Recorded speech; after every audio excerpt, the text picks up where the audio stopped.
But I was actually offended so bad, and I think about that, that I would even need one based on my business experience. I told you about shoveling snow. I even remember when I was Christmas caroling, I'd get a bunch of the kids, we'd get a couple girls with us, and we lived in, I guess the kids call them projects. I just call it home, a bunch of brick buildings, grew up with like 10,000 people on one city block in Elizabeth, New Jersey, and we had a ball. We had fun.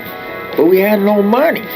And Christmas time came around, and of course, we're going to go knocking on all the, we call them rich people, but they were, I guess, what I now know as middle class. They just had one doors in front of their homes, not double doors and circular drives and fountains. But, you know, to us, they were rich because all the kids had bikes. But we go ring their doorbell and just start singing Rudolph the Red-Nosed Reindeer or some song we know half the words to. And we made really good money as kids. But I know now the people just gave us the money to get us off their porch. We all sang like we drank broken glass. We just sucked. But we made money. And that was my business experience. Shoveling snow and singing terrible Christmas songs for people that were trying to celebrate the holidays. And then, because I was so good at my craft and I was so just proud to work with my hands, I loved strapping up my work boots. I loved this. Lawrence strongly suggested, though, I go to this business school. I was actually getting annoyed by it. Bob was a little bit more subtle. Hey, you need a business plan. And they were going to give me their time for free. Bob was going to help me line item by line item, help me at this. And I still denied that help. God, how crazy it was for me to miss out on that. Because I know it would have been the truth. Even if I didn't like it, even if seen I wasn't making money at one particular market I was trying to tap into, I would have found out I was wasting more money on customer inquisitions and just, oh my God, I'm doing more marketing than I'm making money or paying my overhead. And I needed to fine tune a lot of things. But if I wrote it down, I would have noticed that. I would have noticed that free estimates that I advertise was costing me more money for even getting a job.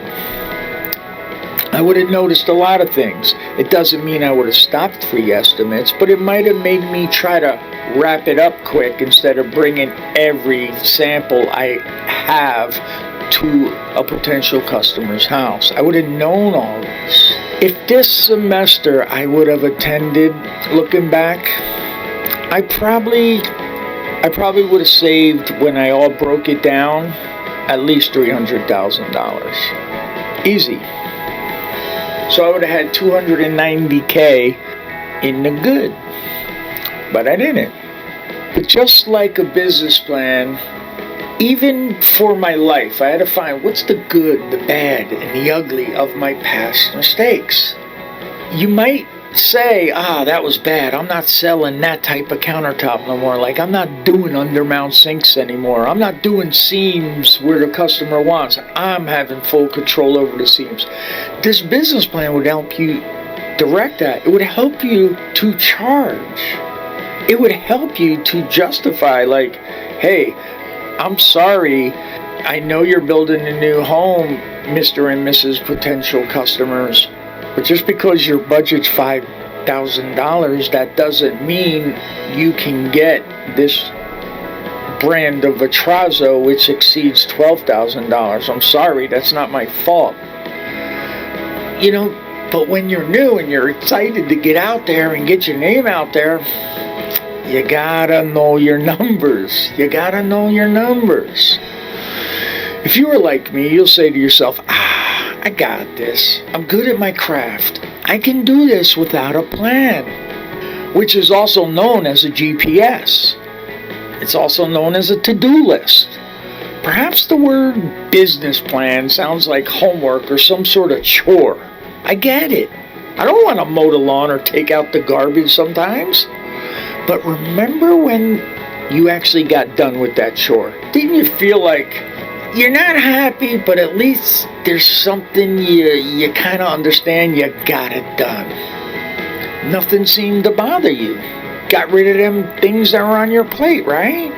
So why not do it for your business so you could continue sharing your beautiful craft with the world?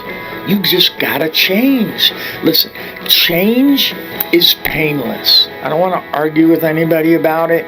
It is absolutely painless.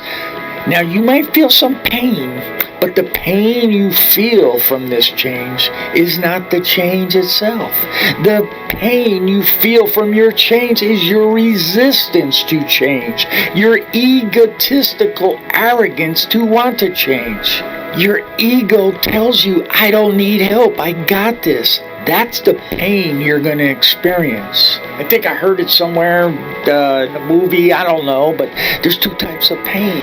One that hurts and one that alters. But the pain you feel from changing is your resistance. That's it. Nothing seems to bother you when you do this, because even if you're going off course, you actually know it, and you can look for a detour just like on your GPS. And if things did, at least some things are off your plate now, right? But we're tough guys. We'll just keep taking hits, thinking it will all work out. I had to fix and put out fires constantly. When friends and family give you advice, listen to them. Especially from people who are doing financially fine and mentally fine. I'm just not attracted these days to people that are financially secure. In other words, if you're very wealthy and you don't want to help others come up and you're still an asshole, I ain't got any time for you these days. But these friends, Bob and Lawrence, they just wanted me to be a better me. That's all. Now I know. I'm not saying that you have to do what everyone tells you to do, but at least consider it. Don't just say, I got this. So what I'm doing now is going to tell you what I've been told by my friends and titans of the industry. Be better. Just be better. If you want to brush off what I'm saying, here's the thing. I get it. If you want to bust through walls instead of paths that help you live a better life and have a better business, I get it. If you're like I was, I know what you're going to do. I'm not going to do the told you so dance to you either later on. You'll learn like I did if you can take the hits. I too would beat my head against a wall trying to get over it. But if you made mistakes in your life and you make mistakes in your business, don't let that shit define you. Do not let it define you for who you truly are, who you truly can be. Just be better.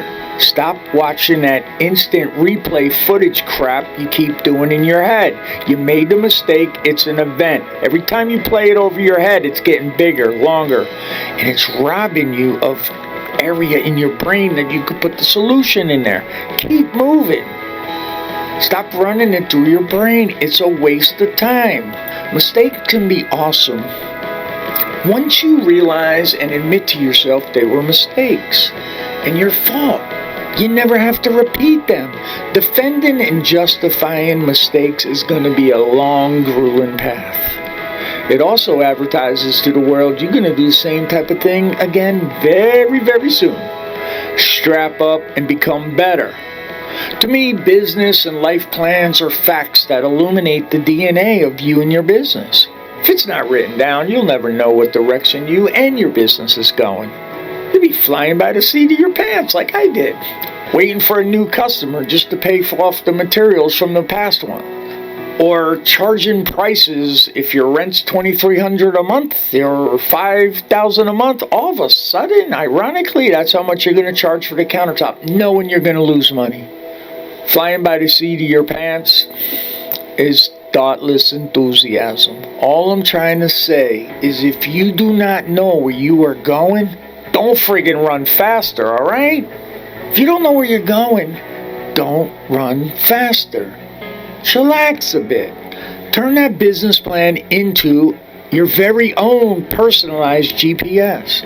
If you are not following any type of business procedures and documenting the good, the bad, and the ugly of your business and your life, you may be skating on thin ice.